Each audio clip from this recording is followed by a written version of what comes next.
in a company. Why some people got into the company about the same time? Why they got promoted to a manager decision or to a supervisor decision or to a vice president decision? And why some people just stay where they are in that cubicle? Well, that really have to do with this servant, I would say this coworker attitude towards his work. Um, I don't know if you guys heard a story before. Like there's three people actually making a wall of a building, and then one of those people walk by and ask the three people, three workers, say, "What are you guys doing?" The first person said, "Well, I'm just building up a wall." And the second person is saying, "Well, this is my job. I have to do it."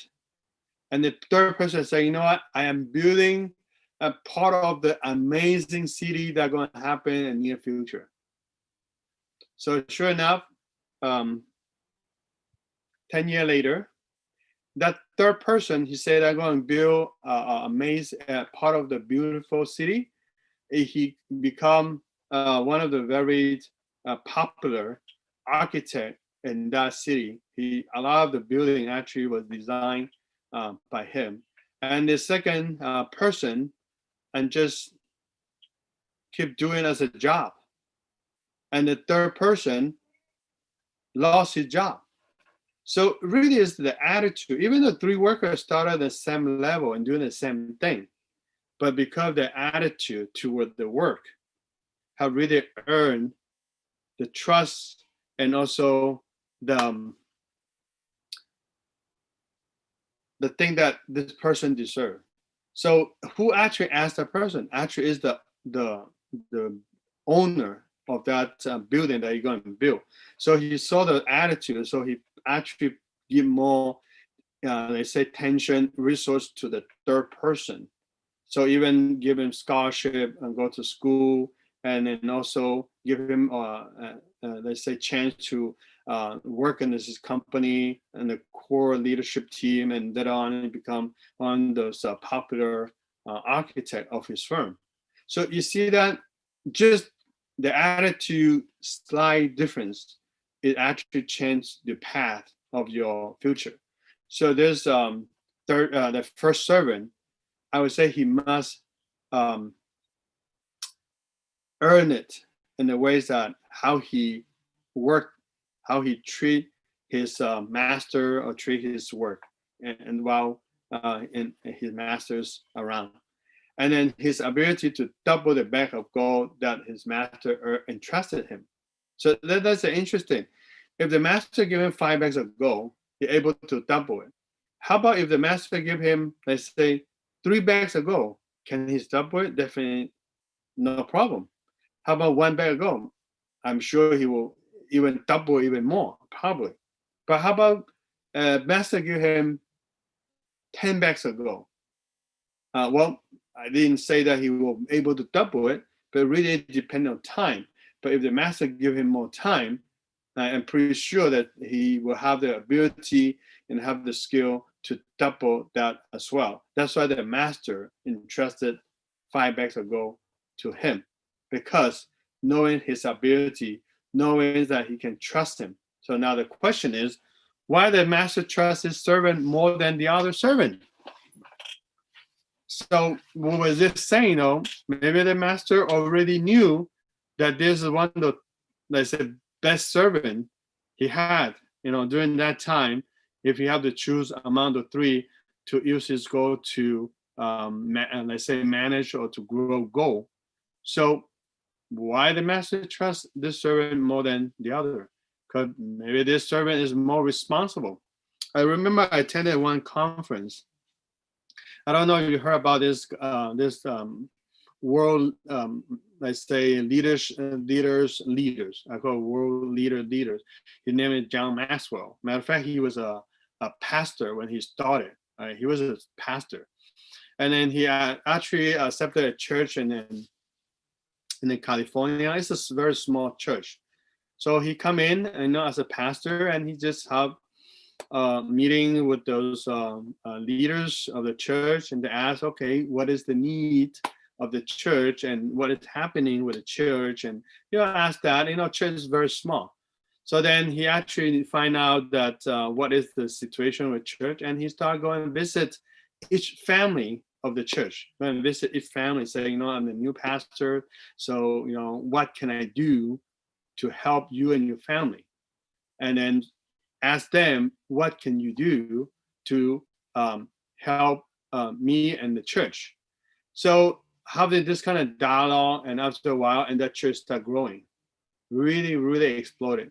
So at the end, well, he actually moved on and he become a writer. He write lots of books about leadership. He go around the world to train leaders, even government official. So he wrote over 108 different leadership books.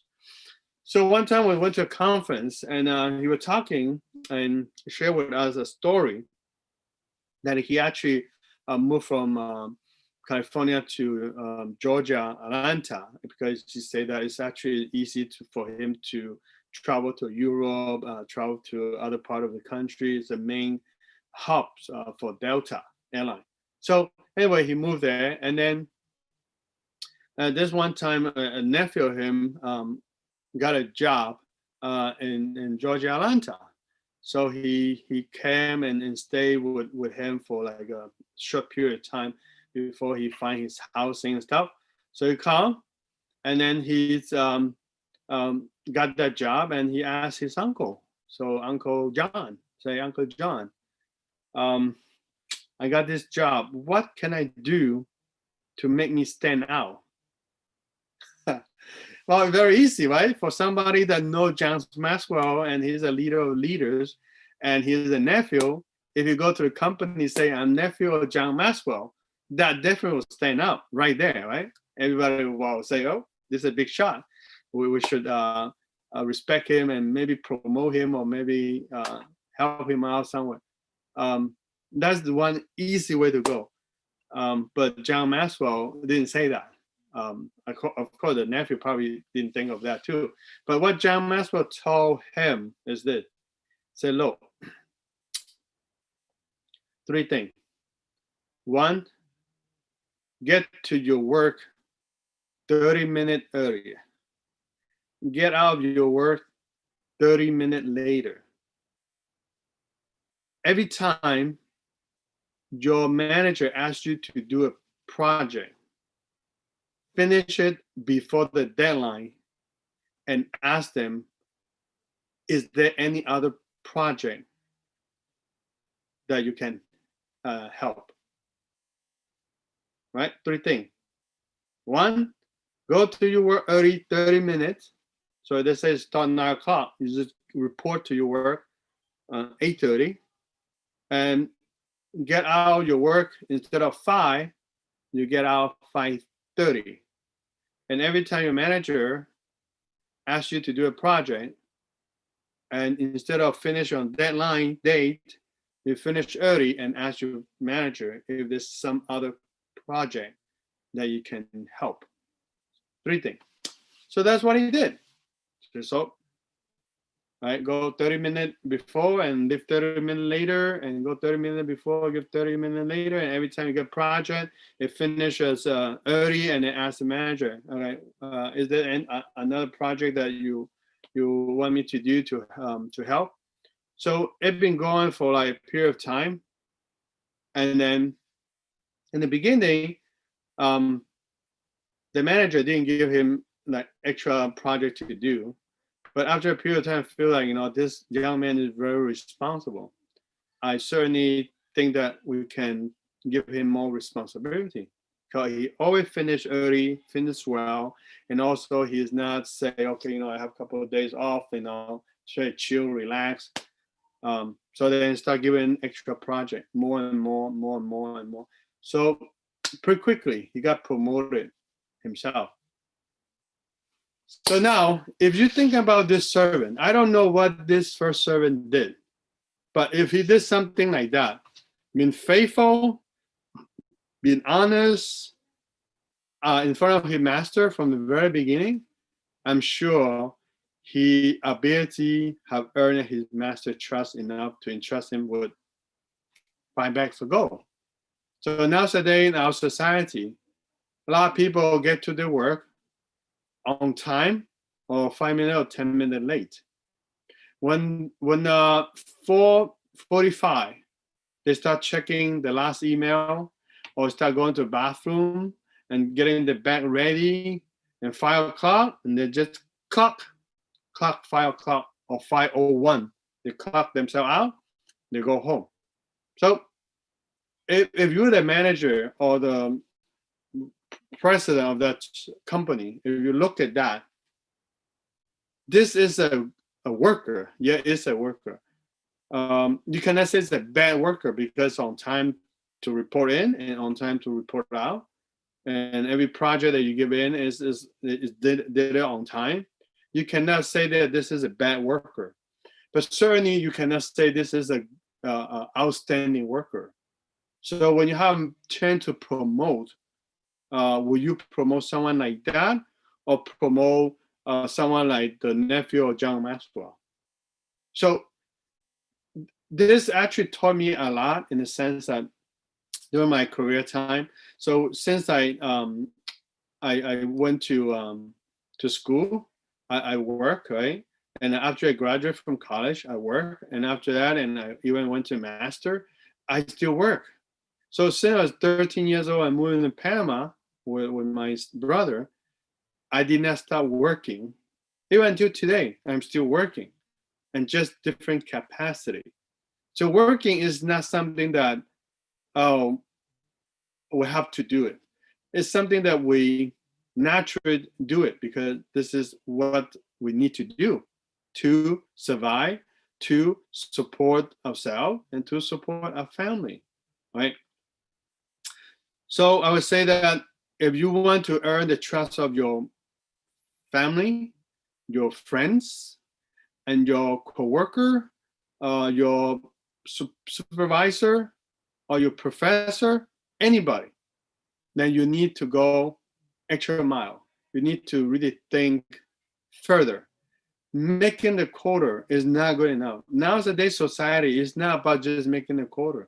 Nowadays society, you have to go extra mile. Because if you just making a quota, everybody can do the same thing. Well, that will not make you stand out. So this servant, I'm pretty much can see that he must have something extra to earn his master's trust, to actually go ahead of his other servant. So this second servant, his abilities earned the trust of his master to earn him with 2 bags of gold.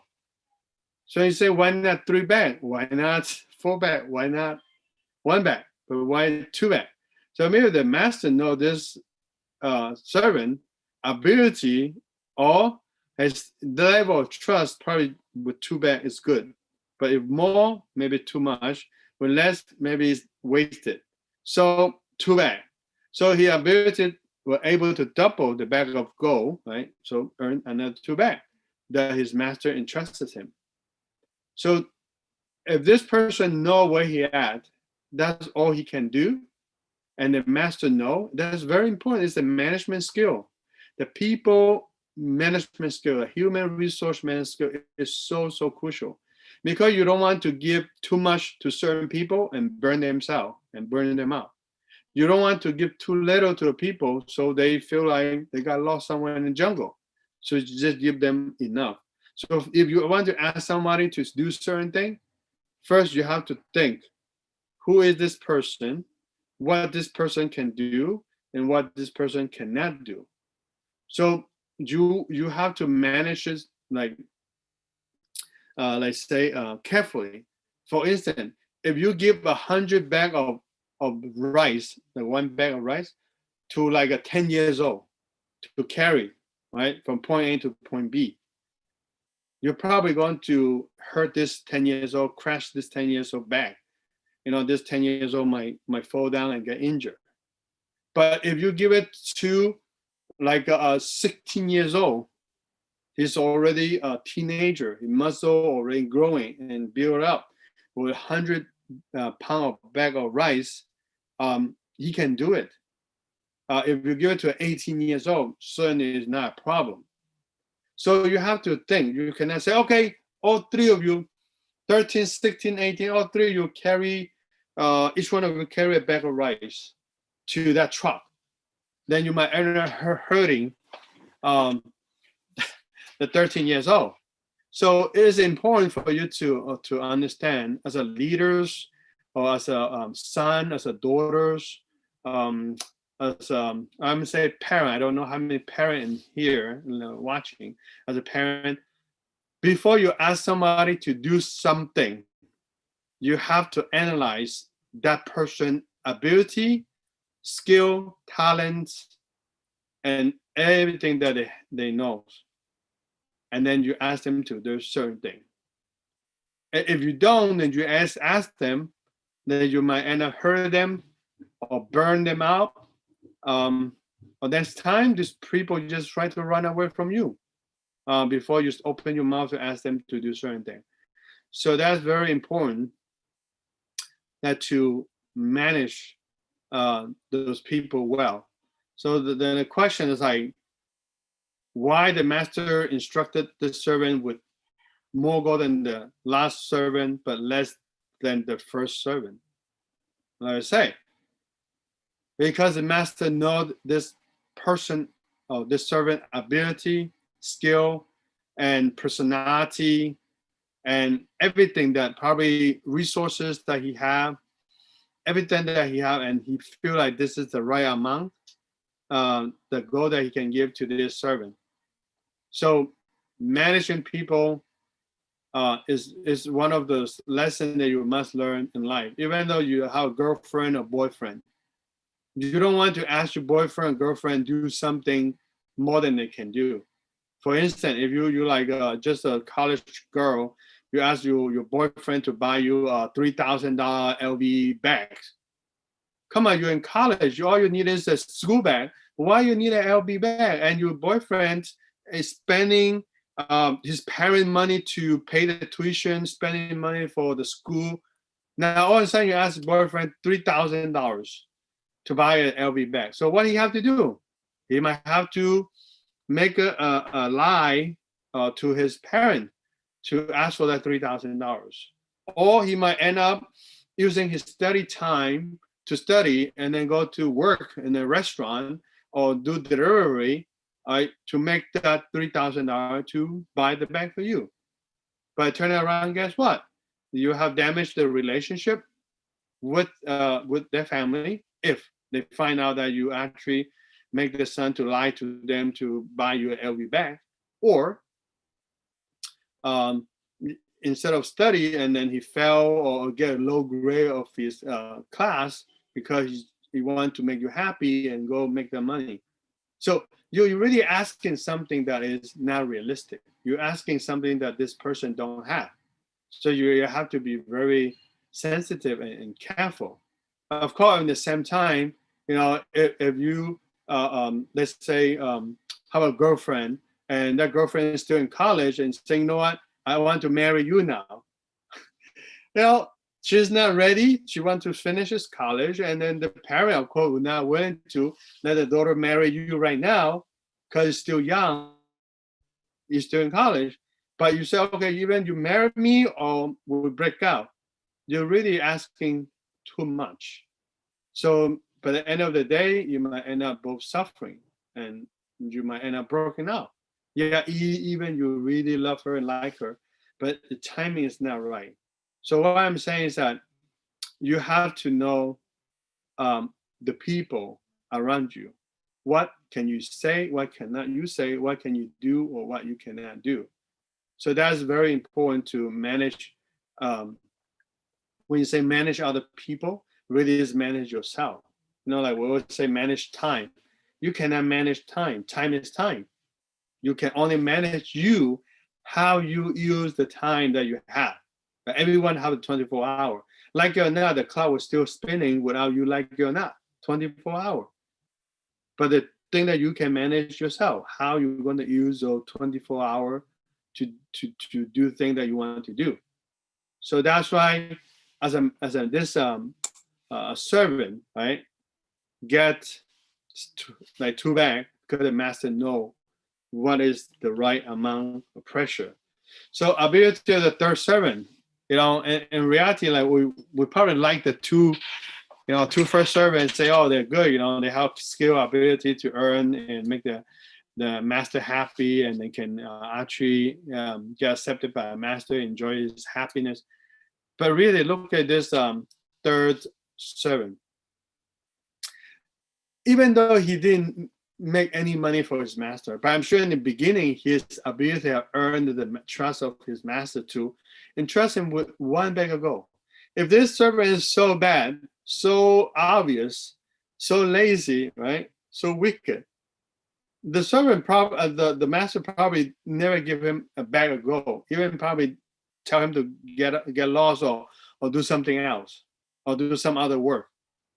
But based on what he did, probably minimal, at least he earned the trust of his master to give him 1 bag of gold. Maybe a master say, you know what, I'm still going to give you a chance based on what you did and based on your performance. I'm still going to give you a chance, right? So to earn 1 bag of gold. So that's why when you go to the workplace, why this promotion? Probation. Why this probation for 3 months? As you get into a job, okay, and then the manager or the HR person say, okay, you got a probation for 3 months. As you know what probation mean, right? If somebody did something wrong and then they come out, let's say from jail, say that you have 2 years of probation. So if during this 2 years, if you do nothing wrong, it's good, then okay, you're off the record, you're off the radar screen, you're good, you live your life, like any other people. But during this 2 years, if your probation is not good, you never report on time, you did something crazy in the society and in the community, then we'll take you in, lock you down again. So when you go to a job, if the HR person say, okay, your probation period is 3 months, so interesting, right? Man, I went to college, I paid so much for the college, and I spent it like 20,000, 50,000, 100,000, or even more money. Now I get this job. You tell me that I'm on probation, not promotion, probation, 3 months. That really not make any sense at all. Well, that's society. Because what? They don't know you. That's the thing. They don't know you. They want to watch you closely. They want to see if you are actually doing the job the right way, correcting, like not stealing anything from the office or from the company. So you're under the watch, pretty much. So this third servant, probably the master have the same mind, thinking, you know what? All the things that you have done in the past, I'm going to give you 1 bag of gold, maybe as a probation, to see what can you do with this 1 bag of gold. If you're able to just make little bit interest or little bit money or little bit gold, you probably got promoted in the sense that next time you can trust him with 2 bags or even more. So it's like a probation for this servant. But look at what this servant did. He actually afraid that his master going to punish him if he lose his master money. So instead of going to do business, invest with the money, he actually buried it in the ground. So when the master come back, and he just get the gold from the ground and then give it to the master. Say, hey, master, here's your gold. I know that you like to gather what you didn't scare and collect what you didn't plan to see. Here's the gold. I didn't waste it. I didn't lost it. And here's the gold. So look at what the master told him, right? You're lazy. You're wicked. And why you did that? If you put it in the bank, you probably collect some interest. It's better than burying the ground with all this dirt, even damage the bank. So of course, his master is not happy. So he's his wickedness that provoked his master to punish him. To do what? To take away what he had, right, and give to the first servant. But they say, why not give it to the second servant? If the second servant only have 2 bags, with 2 bags 4, and now if you give 1 bag to the second servant, that's 5 bags. That servant already 10 bags. Why have to give to the first servant? Well, that's the intelligence of the master. Because if the master gives to this servant, if the master asks this second servant to go and let's say invest more, he probably able only to get a little bit extra. If I give it to the first servant, might even double or triple it, even quadruple it. So knowing how to manage people, that's very smart. So we have to learn from the master, right? Think ahead. How can you maximize your profit? Given to the right people, you have different result. If you have only 1 bullet and you really need to, let's say, eliminate the sniper of your enemy, you give it to like say any soldier, that might end up wasted. But if you give it to your own best sniper, then you might have a chance to win the war.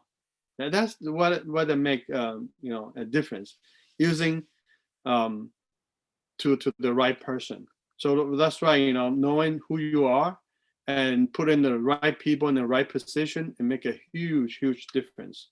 So his laziness forced his master to throw him out to the street to suffer. If they say you're not hardworking, you're not working smart, and you're lazy, you're wicked, and you pretty much just want to continue use the resource of your boss, right? And then you do your own thing, most likely you get fired. So I have neighbors.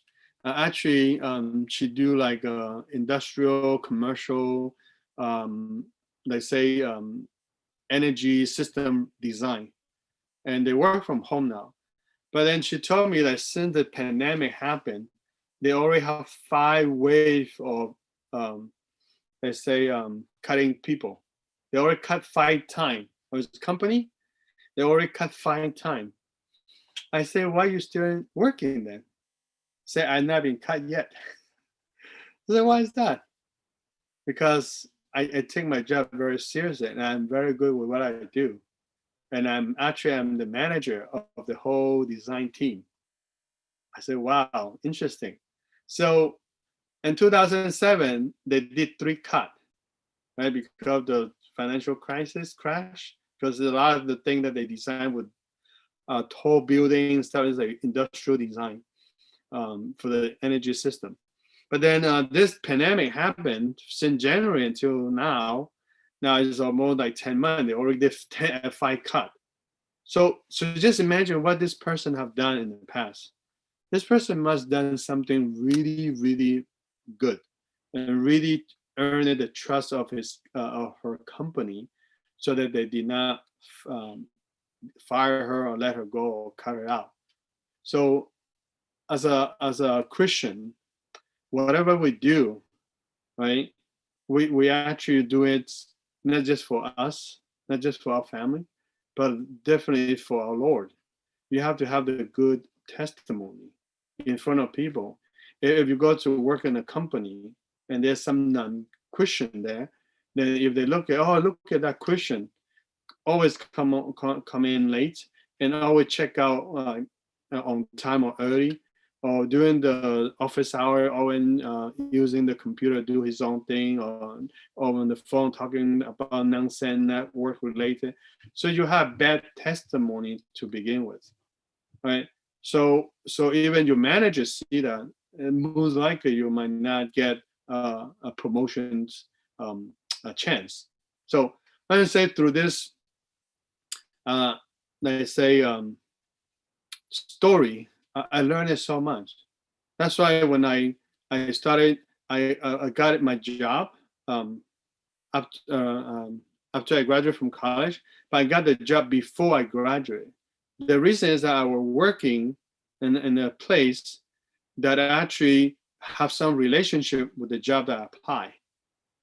And then because my work ethic and the supervisor write a very highly recommended letter to that company. So I say, once this person graduate, we cannot keep him here because we already have full staff. But since he is an intern here, but can you hire this person? So just 2 months before I graduated, I got hired. So when I worked there, and so for a period of time and get another job, actually pay way more. And then I want to move on, the supervisor over here, and say something very good about me, and I got hired. And then after that, I saw another job, actually it will help more people and pay almost double.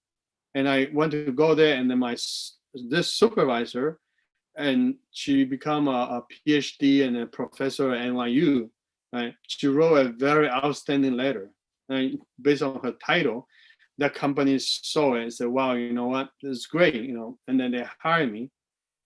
So you can see that I'm working, yes, to survive, to support my family, but I'm working as a Christian, based on the Bible standard. I cannot just go the bare minimum. I have to go extra, always stand out. Not saying that I'm perfect. I'm not saying here. I'm just saying that whoever listening to this, either your father, your mother, your sister, your brother, your girlfriend, boyfriends, doesn't matter who you are. You always have to put yourself in other people's shoes to think what that person will say, what that person will react if you do this, what that person will say, what that person will act if you don't do this, what that person will say, what that person will act if you say this, what that person will say, what that person will think if you don't say this. The time to say thank you, you say thank you. The time that you say sorry, you should say sorry. You cannot say, because of your pride, because I think I'm right, I'm thinking I'm rightful, and I don't want to say whatever I'm supposed to say or supposed to do. Then guess what? You probably give yourself a minus point. So it kind of decrease your credit. So a lot of time, we talk about ability, but you can see this word, disability, right? It's just 3 letters, DIS. You put your DIS in front of ability, is a disability.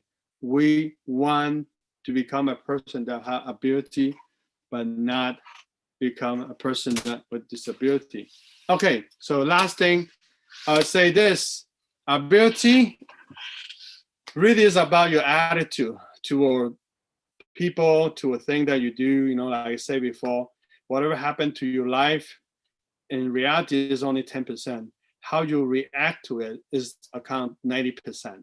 So your attitude is very important to a job, to a people, right? Know why, and why are you thinking that way? Why are you saying that way? Why are you doing the way you're doing? And then you need to have skill. If you don't know it, you don't have it, learn it. If you don't know how to do it, go to YouTube, go to Google, and they can teach you so much. Yesterday, I just fixed my car by fixed belt, changed my car seat belt by watching 10 minutes of YouTube, and I saved about like $200. Believe it or not, I went to ask the dealership, and it cost me $300, and I bought the part like $86, and then I just do it myself. I save over $200. You need to have skill, right? If you don't have it, learn it, right? And then knowledge. Know what are you saying? Know what are you doing? So fear will take you out of action, and action will take you out of fear. And a lot of time when you're afraid of certain thing, you don't want to do it. So you're not going to do it. So the chance you missed it. But if you take it, you take action in it, right? And your fear will go away. if you really like this girl or you really like this guy, instead of waiting for them to approach you, say, hey, I like you. Why don't you try to go there? Hey, I really like you. Can I become your friend? Or maybe later on, if you give me a chance, become your girlfriend or boyfriend. What's wrong with that? All you can get is, no, I'm not interested. No, you're not my type. So what? You're not going to lose a hair of that. But if that person say, yes, I've been waiting for you to say that to me for 2 years now. Oh, wow, you hit the jackpot. Guys, fear will take you out of action, and action will take you out of fear. So last thing, the Bible verse I want to give to you is this. I can do all this through him who gives me strength. Philippians 4:13. And may God bless you all and help you, protect you, and guide you and give you wisdom so that you live a long, happy life. Okay? God bless.